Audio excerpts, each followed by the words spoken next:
down in Miami, Florida. I've had my business for almost 17 years now, and I currently have 4 MasterCrafts, all with thrusters, and I absolutely love them. They work really well. We're able to maneuver the boats in the marina. We're in a really tight marina, so it's tough to park the boats. The thruster helps a lot with that. It's also really nice for picking people up once they fall. It's really easy to maneuver the back of the boat away from the rider so we don't get them anywhere near the back of the boat.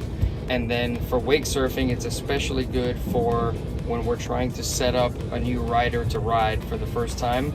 We can keep that rider on the side of the boat just with a little touch of our hand, so it works really well.